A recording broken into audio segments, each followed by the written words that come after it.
الحمدللہ رب العالمین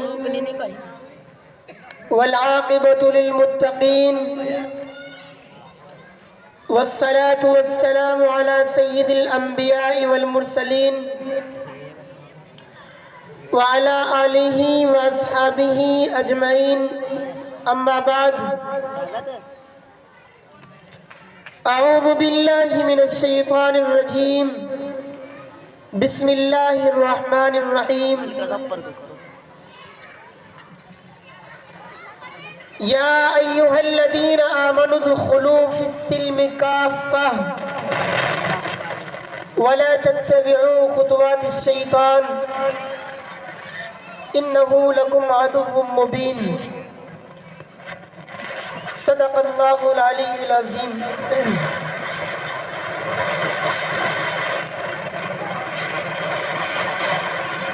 زندگی دی ہے تو جینے کا ہنر بھی دینا، پاؤں بخشے ہیں تو توفیق سفر بھی دینا،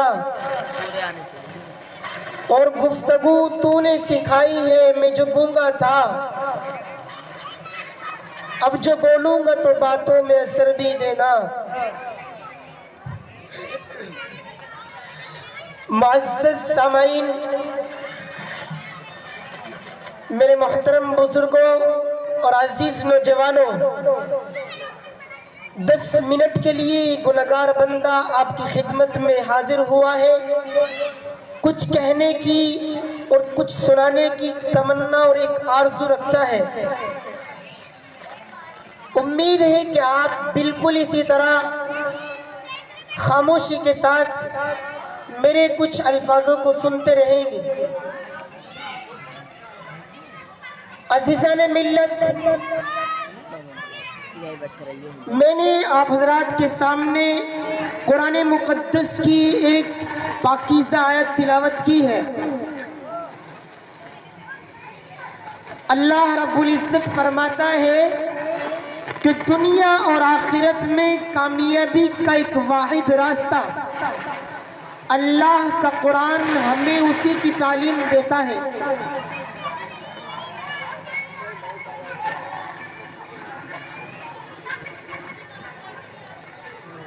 دنیا اور آخرت میں کامیاب ہونے کے لیے اللہ رب العزت نے ایمان والے بندوں کو مخاطب کر کے ارشاد فرمایا، اے ایمان والو، اسلام کے اندر پورے داخل ہو جاؤ۔ اگر اپنی زندگی کو کامیاب اور کامران بنانا چاہتے ہو تو اللہ کے قرآن کے مطابق، اللہ کے حکم کے مطابق، نبی کی لائی ہوئی شریعت کے مطابق تمہیں اپنی زندگی کو سنوارنا ہوگا۔ اللہ رب العزت فرماتے ہیں، یا ایھا الذین آمنوا ادخلوا فی السلم کافہ، اے ایمان والو، اسلام کے اندر پورے کے پورے داخل ہو جاؤ۔ اسلام کے اندر پورے کے پورے داخل ہونے کا مطلب یہ ہے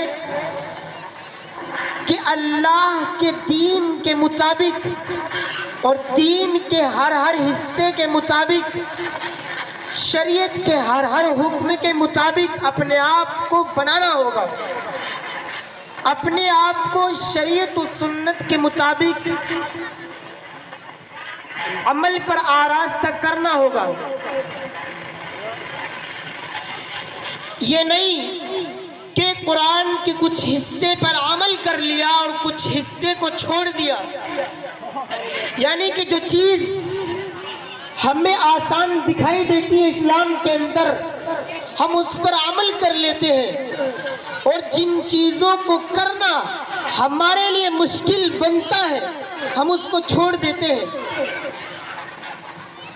پہلے زمانے کے اندر نوجوان لڑکے اپنی پیٹھ پر تصویر بنوایا کرتے تھے، حالانکہ اس زمانے کے اندر بھی یہ موجود ہے کہ مسلمان لڑکے اپنے ہاتھوں پر اپنی پیٹھ پر شیر کی، چوہے کی، بلی کی تصویر بناتے ہیں۔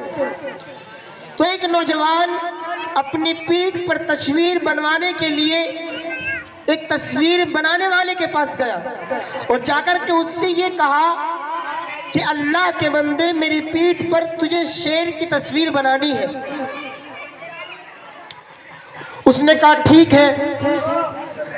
جب اس نے اپنا اوزار اس کی پیٹھ پر رکھا تصویر بنانے کے لیے تو اس کو درد ہوا، اس کو تکلیف ہوئی۔ اس نوجوان نے کہا کہ تم کیا بنا رہے ہو؟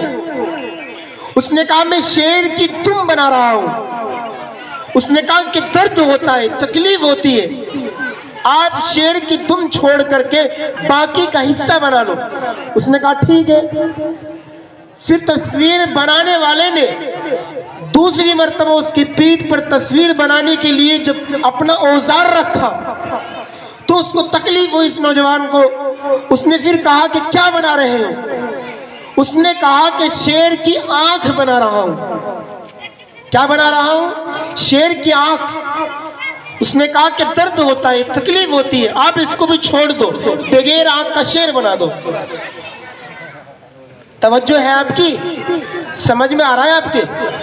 تو اس نوجوان نے، تصویر بنانے والے نے تصویر بنانے کی والے کی پیٹھ پر پھر دوبارہ سے اوزار رکھا اور جب تصویر بنانی شروع کی تو اس نوجوان نے معلوم کیا کہ بھئی درد ہوتا ہے، تکلیف ہوتی ہے، کیا بنا رہے ہیں؟ اس نے کہا کہ شیر کی ٹانگ بنا رہا ہوں۔ اس نے کہا کہ درد ہوتا ہے، تکلیف ہوتی ہے، بغیر ٹانگ کا شیر بنا دو۔ اب جب یہ بات تصویر بنانے والے نے سنی تو اس نے کہا کم بخت دور ہو جائے یہاں سے، کیا بغیر ٹانگ کا، بغیر آنکھ کا، بغیر ہاتھ کا شیر ہوا کرتا ہے، بیوقوف۔ تو یہ واقعہ ہماری عبرت کے لیے مولانا روم رحمت اللہ علیہ نے لکھا ہے کہ بالکل اسی طرح مسلمان، آج کا مسلمان شریعت کے مطابق زندگی تو گزار رہا ہے، قرآن کے مطابق زندگی کو گزار رہا ہے، لیکن اسلام پر عمل بغیر ہاتھ بغیر ٹانگ کے عمل کر رہا ہے، یعنی کہ کچھ حصے کو چھوڑ دیتا ہے اور کچھ حصے پر عمل کرتا ہے۔ جو حصہ اس کو قرآن کا آسان دکھائی دیتا ہے اس پر عمل کرتا ہے اور جو مشکل دکھائی دیتا ہے اس کو چھوڑ دیتا ہے۔ حالانکہ قرآن میں آیا ہے کہ فَمَا جَزَاءُ مَن يَفْعَلُ ذَلِكَ مِنكُمْ إِلَّا خِزْيٌ فِي الْحَيَاةِ الدُّنْيَا وَيَوْمَ الْقِيَامَةِ يُرَدُّونَ إِلَىٰ أَشَدِّ الْعَذَابِ۔ ہاں فرمایا گیا یہودیوں کے لیے یہ بات نازل ہوئی ہے کہ وہ قرآن کے کچھ حصے پر عمل کرتے تھے اور کچھ حصے کا انکار کرتے تھے۔ کیا ہوا؟ اللہ رب العزت فرماتے ہیں اگر آپ ہماری کتاب کے کچھ حصے پر عمل کریں گے اور کچھ حصے کو چھوڑ دیں گے تو ہم تمہیں پہلا عذاب یہ دیں گے کہ ہم تمہیں دنیا میں ذلیل اور رسوا کر دیں گے۔ تم پر پہلا عذاب یہ ہوگا کہ تم پر ظالم بادشاہ مسلط کر دی جائے گا۔ اگر تم ہمارے قرآن کے، ہمارے کتاب کے، ہماری شریعت کے کچھ حصے پر عمل کریں گے اور کچھ حصے کا انکار کریں گے، پہلا عذاب تو آپ پر یہ ہوگا کہ آپ کو دنیا میں ہی ذلیل کر دیا جائے گا، اور دوسرا عذاب ہے وَيَوْمَ الْقِيَامَةِ يُرَدُّونَ إِلَىٰ أَشَدِّ الْعَذَابِ، اور آخرت میں تم سخت عذاب کی طرف لے جاؤ گے۔ یہودی لوگ قرآن کے کچھ حصے پر عمل کرتے تھے، اپنی کتاب کے کچھ حصے پر عمل کرتے تھے اور کچھ حصے کو چھوڑ دیا کرتے تھے۔ بالکل آج کا مسلمان یہودیوں کا طریقہ اختیار کر رہا ہے، اس کا لباس شریعت کے مطابق نہیں ہے، اس کا اوڑھنا بچھانا محمد کے طریقے پر نہیں ہے، اس کا چہرہ مصطفیٰ کے طریقے پر نہیں ہے، اس کے بال، اس کے اقوال، اس کے افعال، اس کے احوال، اس کی عبادات، اس کے عقائد محمد کے طریقے پر نہیں ہے، اس لیے آج مسلمان ذلیل ہو رہا ہے۔ تو اس لیے قرآن کہتا ہے یا ایھا آمنوا ادخلوا فی السلم کافہ، اگر کامیاب بننا چاہتے ہو، اگر کامیاب ہونا چاہتے ہو تو ہمارے اسلام کے اندر تمہیں پورا پورا داخل ہونا پڑے گا۔ ہمارا دین کیا کہتا ہے، ہماری شریعت کیا کہتی ہے، تمہیں ہر قدم اور اس شریعت کے مطابق لے جانا پڑے گا، تبھی کامیابی ہے ورنہ ناکامی ہے۔